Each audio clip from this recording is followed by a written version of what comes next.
Oasis Audio presents A Stolen Kiss by Mindy Steele. Read for you by Rebecca Gallagher. Chapter 1.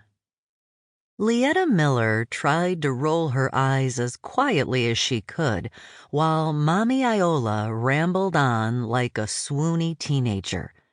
Nothing was more embarrassing than standing in a hot kitchen with a dozen other women while your 69-year-old widowed grandmother spoke of her newest special friend.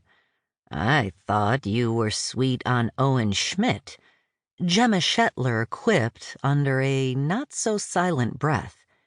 The 80-year-old had just celebrated her 61st anniversary and never skipped a chance to address Mommy Iola's unusual courting habits. "I've yet to see him in a clean shirt," Mommy Iola replied shamelessly. "A Fra could see to that," Gemma continued. "Such things as he has been in sore need of." "We agree," Mommy Iola smiled unabashedly.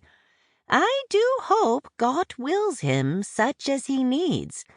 But—" with ease, she secured a lid on a bowl of macaroni salad. "I will not consider a man who can't wash and iron his own shirts." Mommy Iola also didn't believe in marrying a man who couldn't cook, sweep a floor, or tie his own shoes without the need of assistance. At her age, that left scant few men to consider. "Is your new interest someone we know?" the minister's Fra further quizzed. LeEtta purposefully kept to the far end of the large kitchen. Unfortunately, at 22, she had impeccable hearing.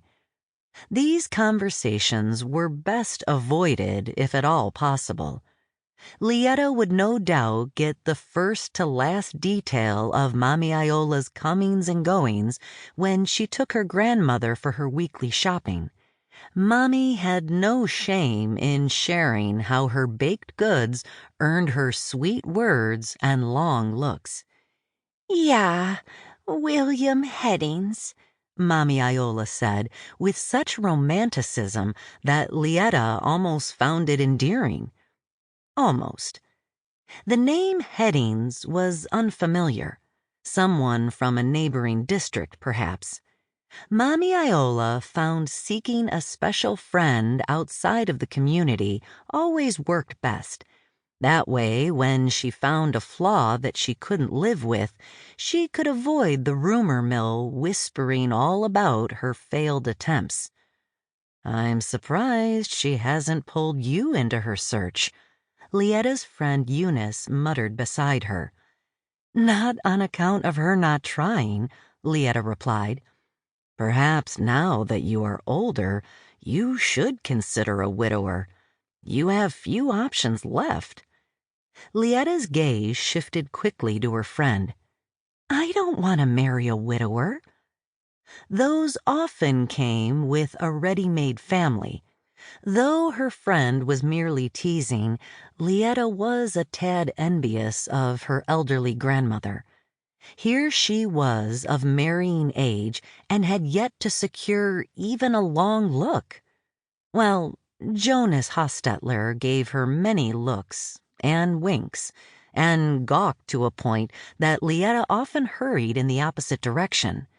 But he was only 15, and that didn't count.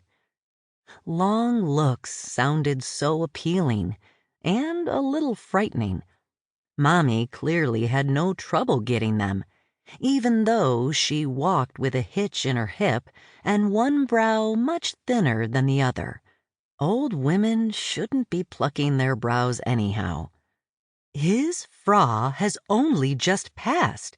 Catherine Schwartz was as appalled with the conversation as LeEtta was, and for good reason. Didn't Bishop Schwartz just minutes ago preach about the importance of patiently waiting on God's direction? Mommy wasn't patient, or concerned with being the center of attention. What she was doing was seeking a husband. Her funeral Sample complete. Ready to continue?